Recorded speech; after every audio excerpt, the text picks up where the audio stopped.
Coming up in 60 seconds. Thank you. I'm going to hold on for what, 10 seconds, 15? What do you want me to hold the 2-shot? Whatever you think. Okay.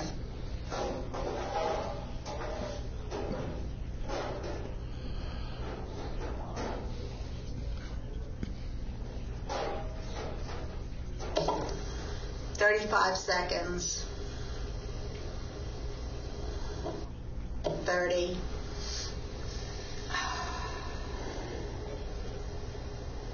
Going to black, 20 seconds.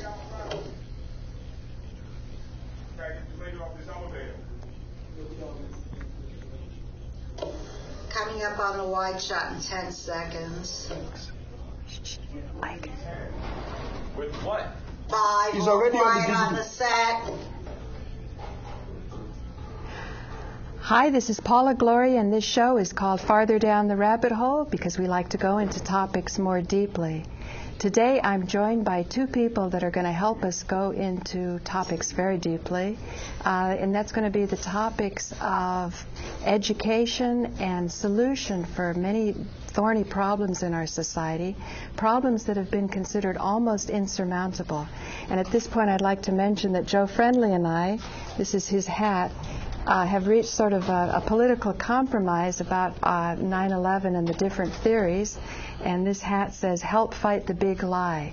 So it's been said, if you're going to tell a lie, tell a big one. But likewise, big lies we should be able to perceive, particularly if we have access to deep thinkers. And deep thinking happens with the viewers like you on Manhattan Neighborhood Network, and people who are leaving comments on YouTube.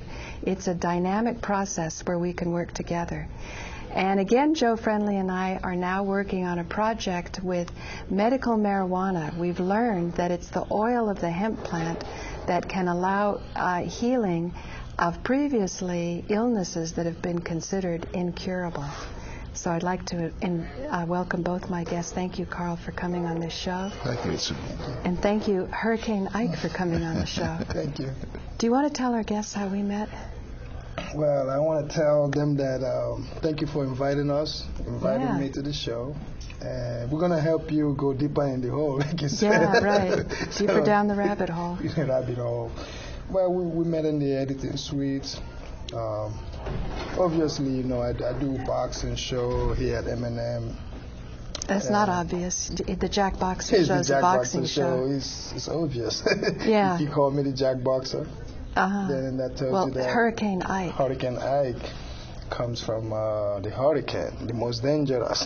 So you were a boxer and you took this label to show your prowess in the ring? I went into boxing after I came back from Africa. I was born in Brooklyn, like I told you on my show. And when I get back from Africa, I always like to get into challenges. So I got into boxing just to prove that I can also hang in there and prove how tough I can be physically, mentally, and otherwise. And you were a hurricane. You came quickly. I was a hurricane. I took people out quick. Really? Just like the hurricane would take things out real fast. So that By the time you wake up in the morning, the whole city is gone. So I did that, and now I'm trying to use my knowledge to help other people that are getting into the sports, promotional-wise, just for the fact that I have a little knowledge and a little education on my side. So I figured I might be able to help more people by getting into the promotional aspect instead of going in that ring myself, trying to be a world champion, which wasn't my intention. I just wanted to go in there and prove I can hold my own. Yeah. Well, Carl, thank you for joining me again on this show. You're welcome. I think you and I have done about 14 shows. So I have the benefit of not only doing the shows with you, but editing them, putting them up, getting viewers' comments. But I was excited to bring you and Ike together because the topic came up on his show when he had a young champion boxer and a retired boxer who's Torrey Hammer. Yeah, Torrey Hammer's the young fellow, and then Destinio is now an announcer, has a beautiful voice, and the topic of education came up, so that these young boxers who have talent, it's a known thing. There's not a long shelf life in that as a career. And so I thought, wow, this would be a really interesting focus for Carl Pearson.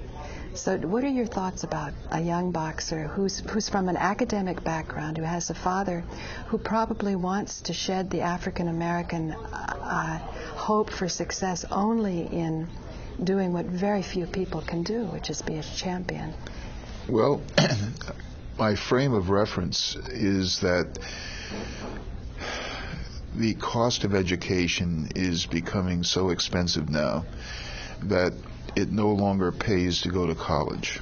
That's really what I've concluded, that if you're going to choose a college where you have to spend a lot of money, it doesn't make sense to spend $30,000 a year after taxes in order to be able at the end of 4 years to apply for a job where no one wants to hire you, and to have student loans that you have to pay off meanwhile.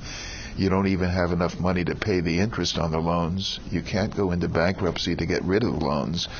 So basically, as the cost of education is going up, and as everyone will now agree, the job market is now going down, that there are fewer and fewer jobs, it's lower paying and fewer benefits, and really a lot of misery. Mm-hmm. So as our cost of education goes up, our expectations of what an education will do for us are going down. And there are mathematical graphs and things where you see one curve going up and another curve going down. Well, at that point, where the income is lower than the amount you spend in order to try to qualify for that income, it's not worth it. It no longer pays to go to college. Mm-hmm.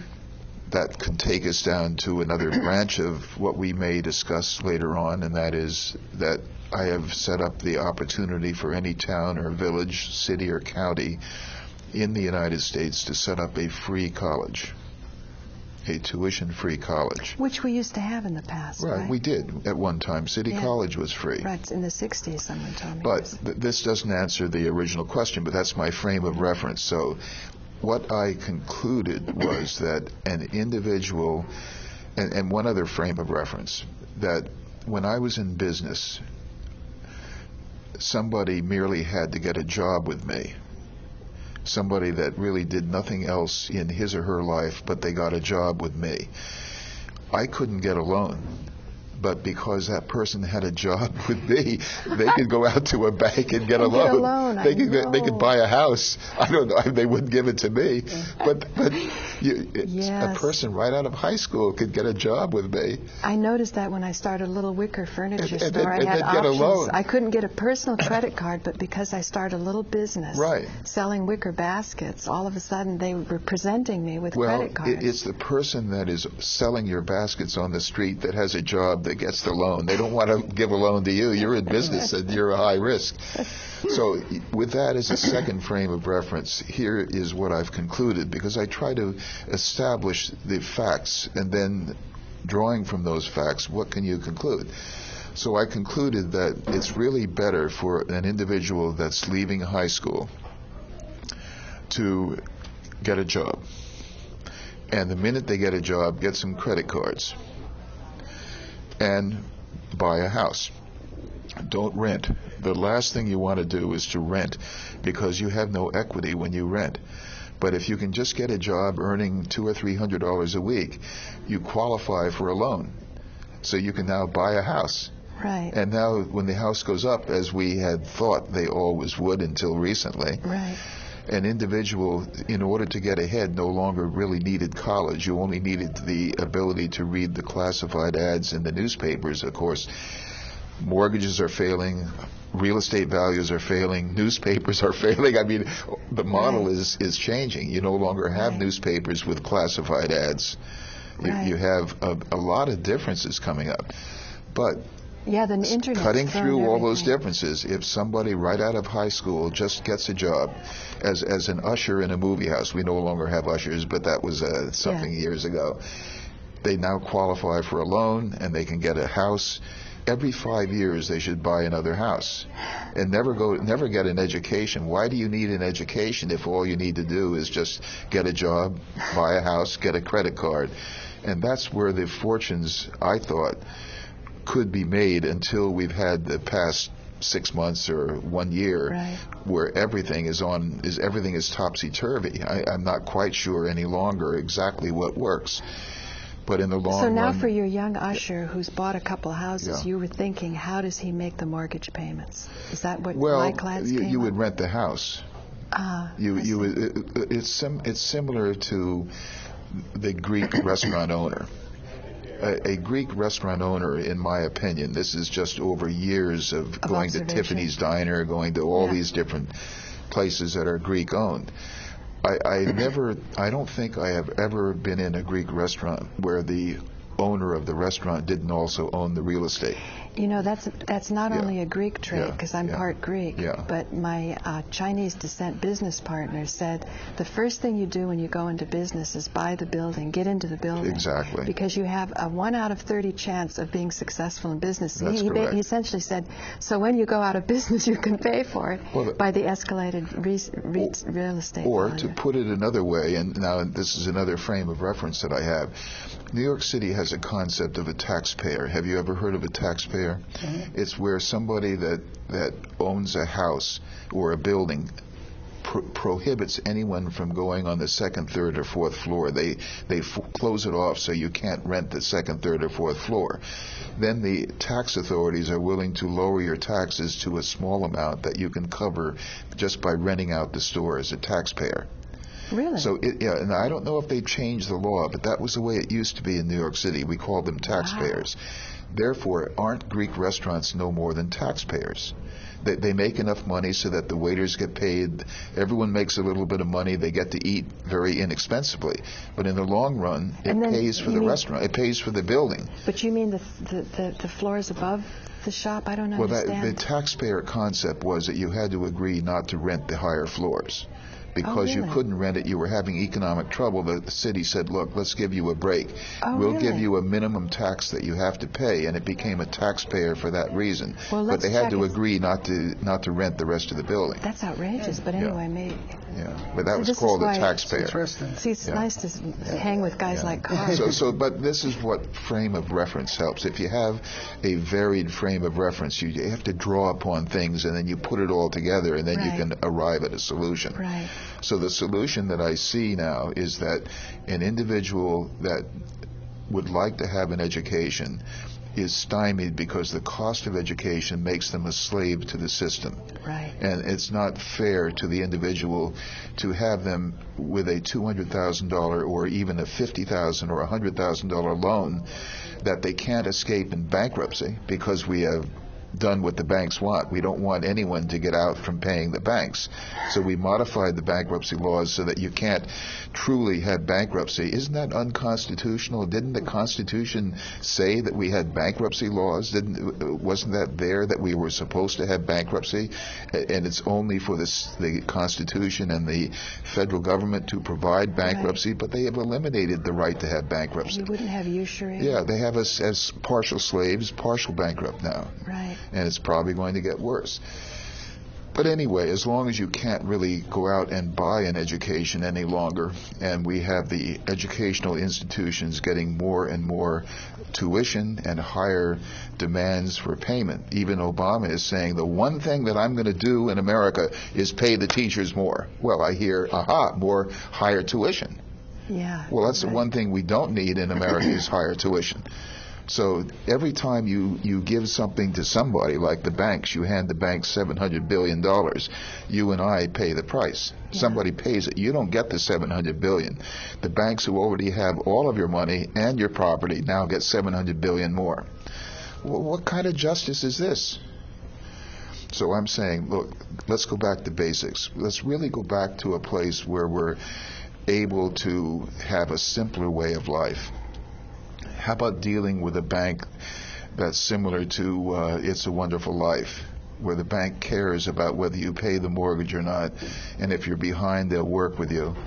the late fee would only be like $1, something like the telephone company might put on now, but not $39 or $100 when you're late. You're late a day and you have to pay $100. It's outrageous what's happening now. So I think that's what Dusty was talking about too. Like in terms of his son, he has one of his sons that work for the department, police department. He said one is a lieutenant, one is a sergeant.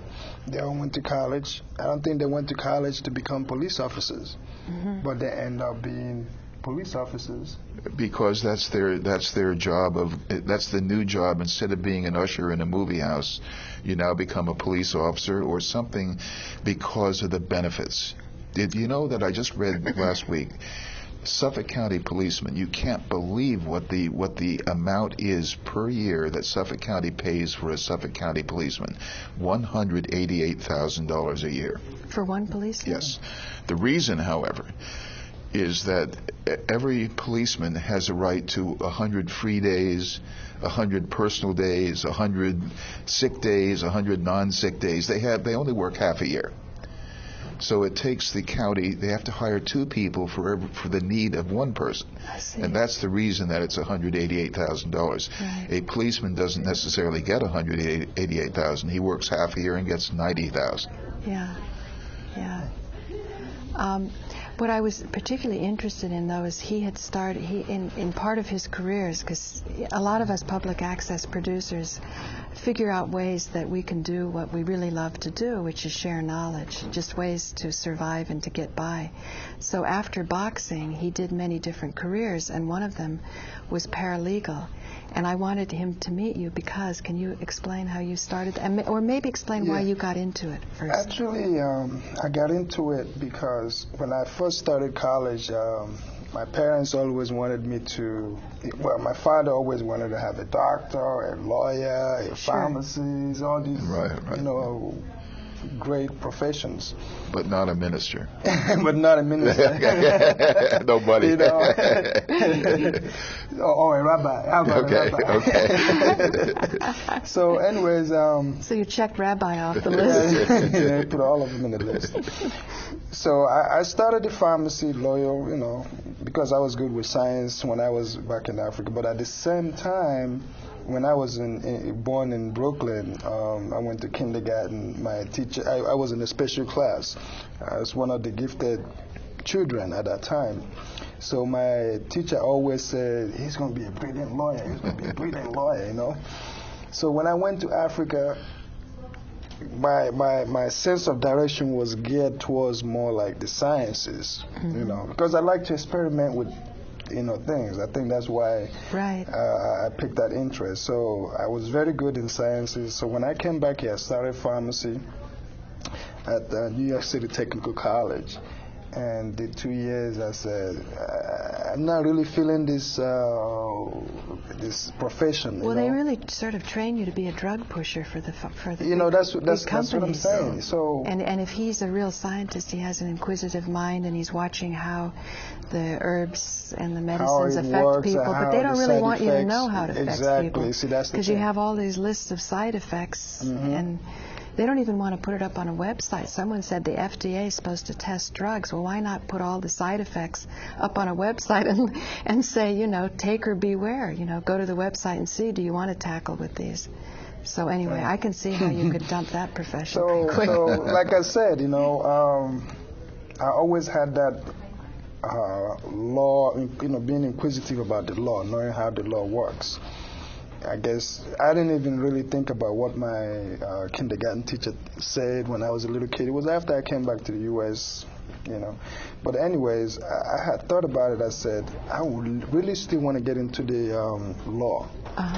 So I said, So I found out information about them doing a program at Brooklyn College. That's actually where I did the paralegal studies. So I went in there. My goal was to go from there to maybe John Jay and mix it up with the law and the science that I have. I wanted to go into forensic science. And what's forensic science? Forensic science basically testing for looking for exhibits, looking for samples, blood. It's like the FBI. Like the FBI kind detective. of thing. Yeah, detective Yeah, work. right. Like if somebody gets killed, Right. they I go got it. looking for the blood samples or looking for fingerprints. Yeah, that or, seems like a blossoming career, unfortunately. So I like to deal with crazy stuff like that. So I really wanted to get into it, but I kind of backed off a little bit because I know I was going into maybe FBI or CIA. I see. You're more of a transparent kind yeah, of guy. Live out in the light. I want to help people than sharing people down. So I then, want to be a promoter instead of a police officer. So then, what year did you do the paralegal? I did that in 1999. 2 years. Now let me hear from Carl. When did you start paralegal? 1972. And does his case make sense? Were you trying to attract a person of... At the outset, we had very strict qualifications to become admitted to the school. I started the second school in the country, in the world, second school in the world. And I did it 7 years after the first school got started, and I pretty much just used their curriculum. It seemed to work, so I just borrowed their curriculum. But you realized there was potential in that field because lawyers were doing things that others could do without going to law school. 7 years earlier, I had read about a lawyer in Kansas who was doing the same kind of thing, which might have been Social Security claims or something like that. And he had hundreds of different claims, and they all had the same forms that had to be filled out. So he hired 5 or 10 people to do the typing up on them, and he called them paralegals. And that was our first known thing with paralegals, where this lawyer that had just tremendous volume.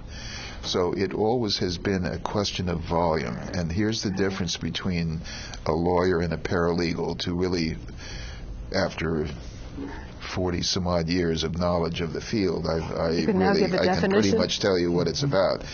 I can give you a definition. A definition is that a paralegal performs services which by law are not required to be performed by a lawyer. That's the definition. It's circular. You can't determine anything from that. They have paralegals doing most of the well, that is work, correct. But going into the court. But here is that as long as a lawyer really doesn't have to do it, and if a lawyer could supervise it, so that before the client gets the benefit of the work, if a lawyer can look at it and say, "Oh, you did it wrong," then the work that was done was paralegal, and the work has to be supervised by a practicing attorney, by an admitted attorney. Just like pharmacy, technicians. Right. Have so you have teachers' assistants, medical assistants, pharmaceutical assistants, and whatever. You got assistants because life is very complex, and the more work you require, let's say, of a lawyer to perform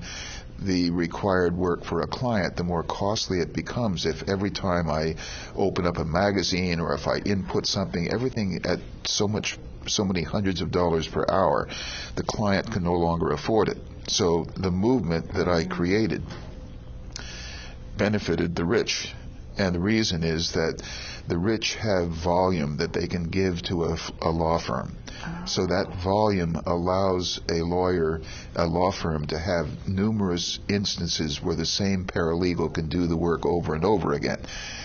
Unlike an individual practitioner, I can't hire a paralegal because I don't have enough volume coming in to make it worthwhile. I can't train somebody to do everything I do. You need a lawyer to do what I do, because what I do is not that readily done. I don't have enough volume. It's more like law firms that uses these. They're paralegals. So I created for my enemy basically the tool that they use to further suppress my clients. I didn't realize I was doing that. I know, but I've also heard you say that the person who invents something is, and it's a good something that he's invented, is the biggest challenge he has is it's going to be taken away in some way, shape, or form. Well, so almost always. So he should figure out before that happens what's the solution. Well, this was a concept. It was teaching, and you can't get a monopoly on teaching. No, I know. All you could do at best is have a trademark.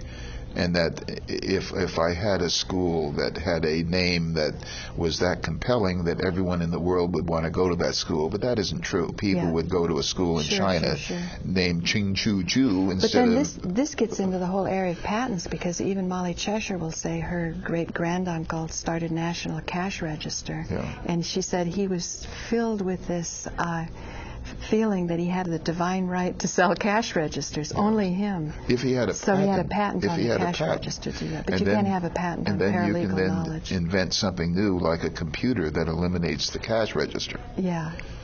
Is what they're doing now. They have online that eliminates. I mean, everything is changing, and really, what we want to do for yourself, myself, all of us, we want to be in a position where we can do what my son did the other day. He read the material that was available, On and the he was streaming able, the thermometer? right, and he was able to figure out what to do. He figured out from just reading stuff that was free. He didn't have to buy anything, but he spent 20 or 30 hours of reading. Right. All of us have got to learn how to read, and we have to learn how to use internet. We have to have broadband. Any family that doesn't have broadband is really impoverished, and they're going to remain that way. You cannot learn what you need to learn if you're dealing with a dial-up. Even if you're lucky enough to have $15 or $20 a month to pay for dial-up, you're stifling your future, because that isn't enough. You need broadband. You need pictures. You need the full range of looking at these shows. You need a lot of things which dial-up won't give you. Right. So one thing I want to do is to have I want to take any one town in America, and I'm working on one right now. I call the town Hopeless, Indiana, because I don't want the name of the town to be known, because people will call up and say, how is it coming? And people say, what do you mean? What are you doing? So I'm just trying to have Hopeless remain Anonymous. remain anonymous. For the moment. Here, we're setting up a free college. Imagine a free college for every resident of the town. Why do you think we're not making it a free college for everyone, regardless of where they live? What would be the problem there? That's a business problem. Out-of-towners would flood in. You would have everyone from throughout the world flooding in. So we have to make the college only for the residents who are in the surrounding area. We only have 2 minutes, so we'll go on the second show. But you have 3 other things you're doing in Hopeless. And we The can other go thing over that is in the last. I'm creating a network, a marketplace for tasks instead of jobs. No longer should people be looking for jobs, because no one wants to hire them. Identify all the tasks that you would like to perform, put them on my website, and we'll market them for free. You can get a much higher hourly rate by offering tasks than trying to go to Walmart and want a job. Then you've got the town attorney general. Then I'm the town attorney general. I'm going to bring suit against the wrongdoers and use the money to buy free health care for the residents.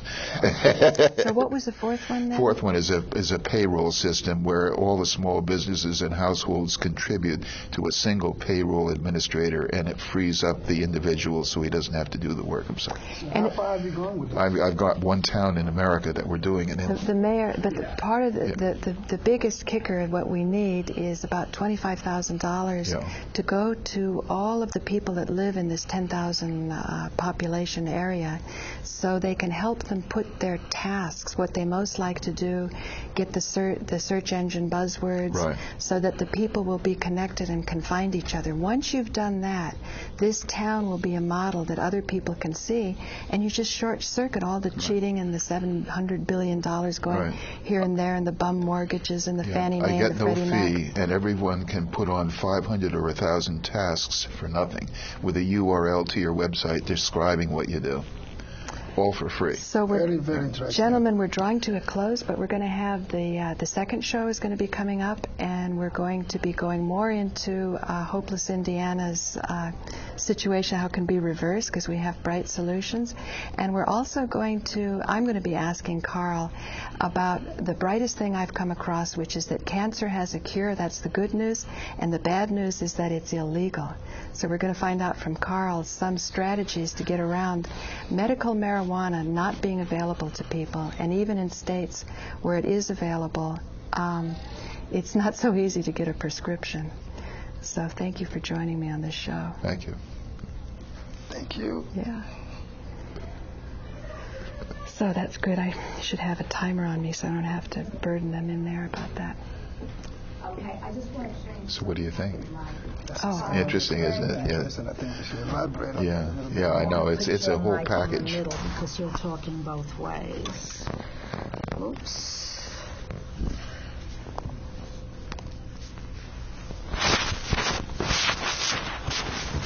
She just was in the control room and